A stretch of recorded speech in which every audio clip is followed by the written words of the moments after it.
how are you doing? How is everything with your foundation doing?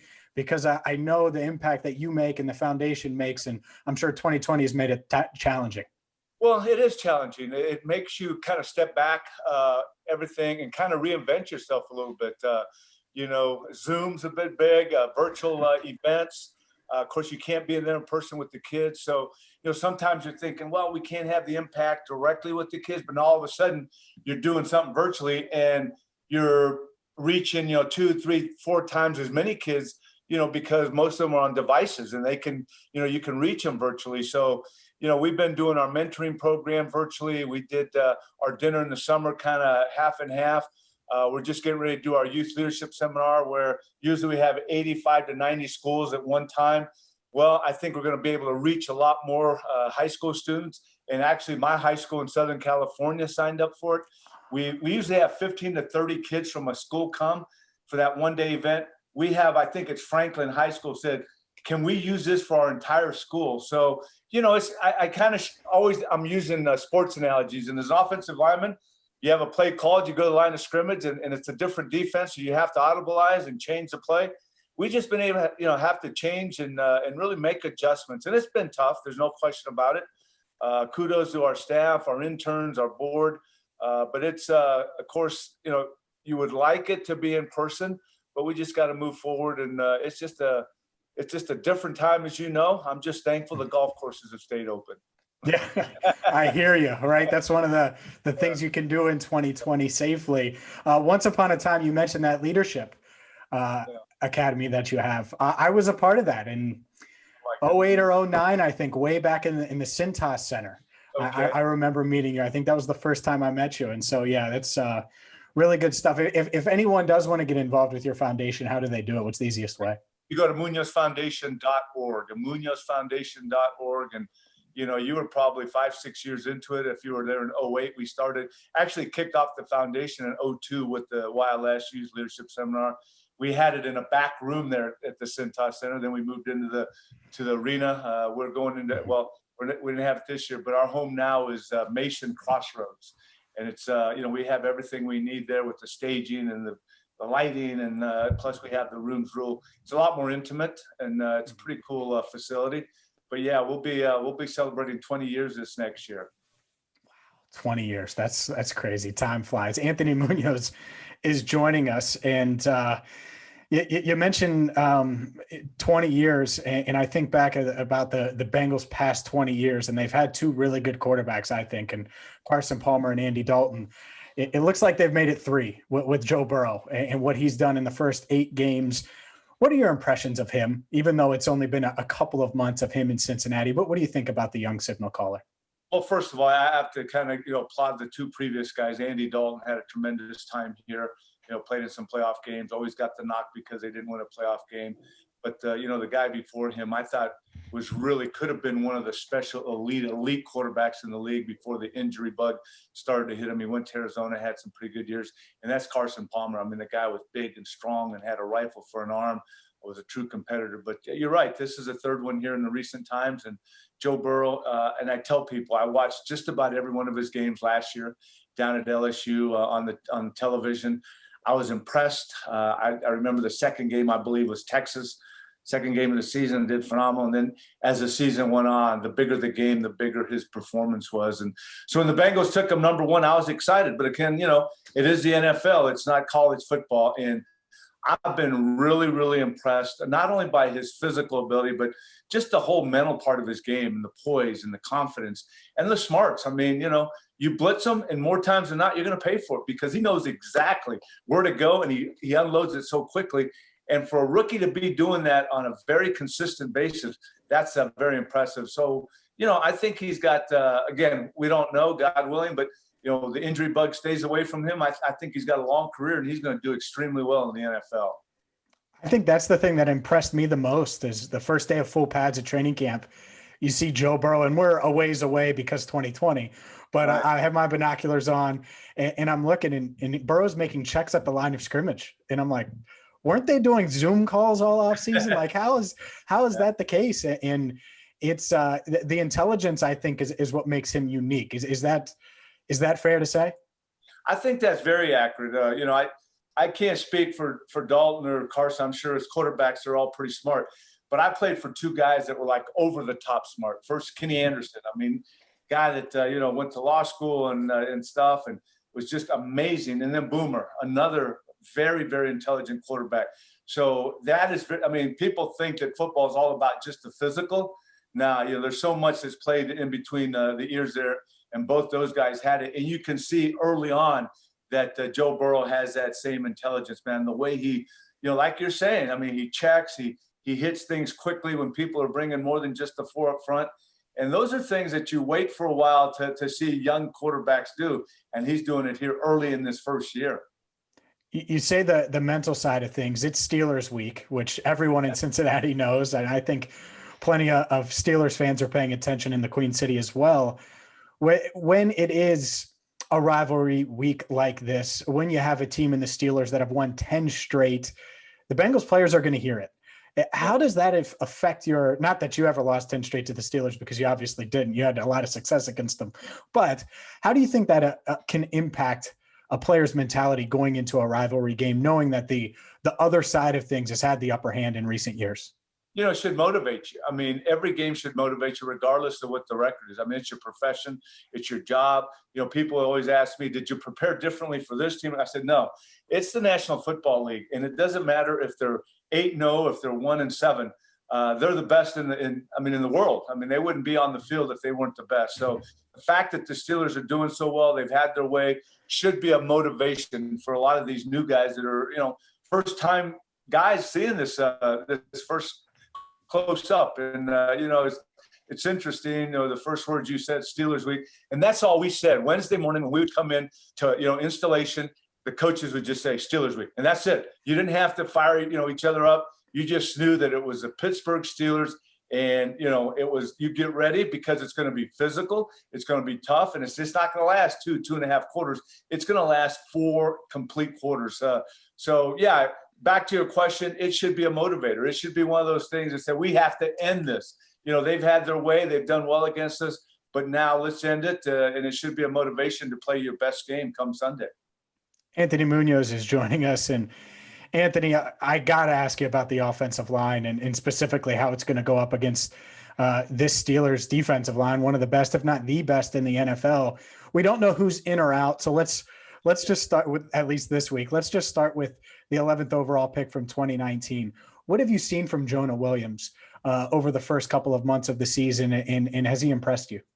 He has impressed me. I've seen progress every week. Of course, myself, we were rookies, man. This is his rookie year. You're going to learn. There's going to be some tough times, but I'd say for the most part, he's done pretty well. He's held up, and he's done, like I said, what you want to see from a young guy is each week see him get better. And I think it has been that with Jonah Williams. So I'm excited about that. And like you said, I don't know who the other 4 guys are going to be, but last week, or not last week because it was a bye, but the week before, I mean, it was like, okay, let's insert guys, and they did pretty well. But this is the Pittsburgh Steelers. So, you know what? It doesn't matter if it's someone that's been, they should be raising their hand and saying, I will be in there. Let me play. Let me play against the Steelers. And so it'll be interesting to see who's in there and, how they do. There's no doubt about that. Anthony Muñoz joining us on behalf of Ford Motor Company. Check out how Ford is giving back to our military heroes at FordProudToHonor.com. James, I got to speak on this because the military means so much to me. Over the years, I've been involved with the military. 16 straight years, the U.S. Army High School All-American game down in San Antonio, where, you meet 4-star generals, you meet this. I mean, you're surrounded by soldiers. I got to say, I'm married to an Army brat. My wife, her dad was an Army. She's an Army brat. Her dad, Bill Burns, served. Her older brother, Billy Burns, served, and then her younger brother served over 30 years, Patrick Burns. So, but it's something that's very dear to our heart, something that I really try to give back. And you mentioned the fact that the Hall of Fame and Ford Motor Company have this Ford Proud to Honor Hall of Heroes. I mean, we can't do enough for them. And this Veterans Day, it's great to say thank you for all they've done for serving this great country.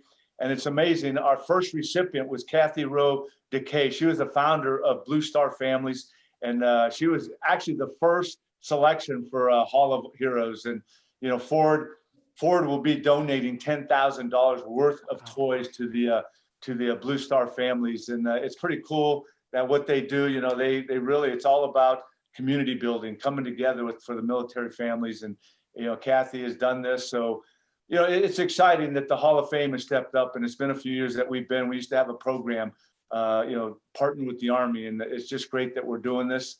I've had a chance to be on the selection committee, and you read these resumes of these individuals that just give, you know, are the hard work, selflessness, and commitment to excellence. And it's, you know, they're all about selflessness and giving to this country. So I'm thrilled to be able to be part of this this partnership, this with Ford, the Ford Motor Company, which does a tremendous amount. You know, they're a partner of the Hall of Fame, and the fact that we can celebrate and recognize these men and women is pretty special. Spending a few more minutes with Anthony Muñoz, and one other topic that I wanted to ask you about when it comes to the Bengals, and it's something that we've seen really over the past, I don't know, 4 or 5 months specifically, and it's the social injustice, and it's something that Mike Brown has spoke out about.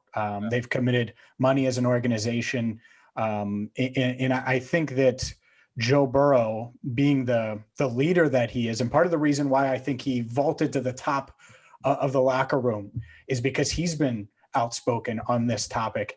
And I just, what is it as a former player, and not only that, the best player in Bengals history, when you do see the organization speak out about it and take action, what is that? What does that say, and what does that mean to you?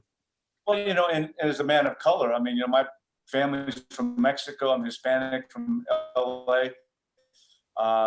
You know, to me, it's all about action. You can have, you know, different sayings on the field or uniform. You can give money. You can step up and talk about it, but it's about really being a part of the solution. What are you doing in the community to be a part of the solution? What are you doing with law enforcement? What are you doing with the young men and women in the community? And all I can say is I encourage these men not to just talk, but walk. And you know, for me, being a man of color, you know, people, I haven't been asked a whole lot, but I have been asked.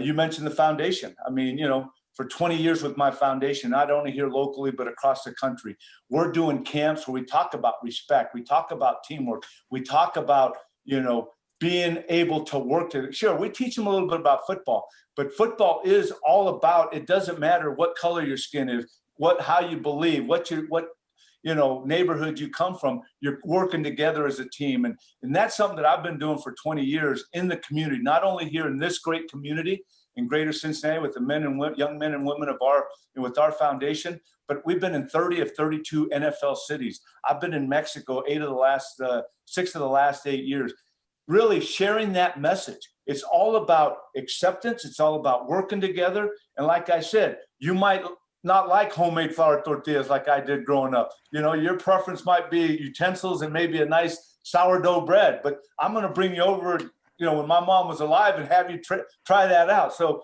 you know, it's one of those things where, you know, for me, I was always a lead by an example. It said very few words.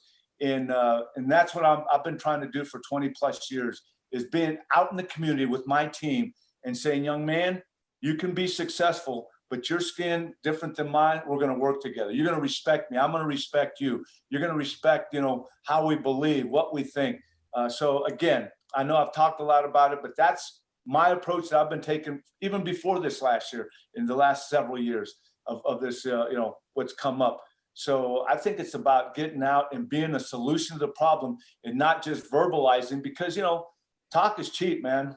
You know, you can talk all you want, but unless you roll up your sleeves and you're out there with law enforcement, you're out there with the community trying to be a solution, and no question about it, the money's going to help. I appreciate, you know, teams, the Browns and the teams in the league and the NFL giving money to these certain, you know, issues, but you've got to be out there. You got to take, and like I said, and I know it's tough right now during COVID-19, but once, you know, the gates open up, go out there and do something. And I can guarantee you, as a retired NFL football player, as a member of the Pro Football Hall of Fame, I'll continue to do what I can. And I'm getting older.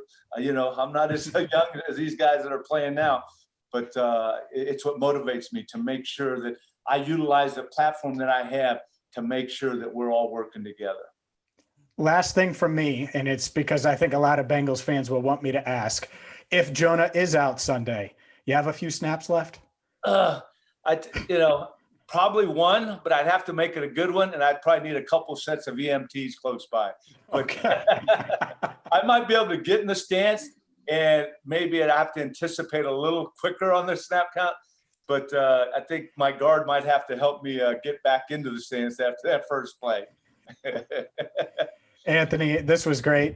You're always great. I appreciate the time. Thanks for everything that you do in the community. And again, but if you want to plug the site one more time. This Ford Motor Company and Pro Football Hall of Fame. You can go to FordProudToHonor.com, learn more about what we're doing with the heroes. And as we talked earlier, James, my foundation in the Cincinnati area, MuñozFoundation.org, we welcome all help. But I think this is a pretty good partnership with the Ford Motor Company and the Pro Football Hall of Fame to really honor and recognize those that need to be honored and recognized. And that's our military men and women.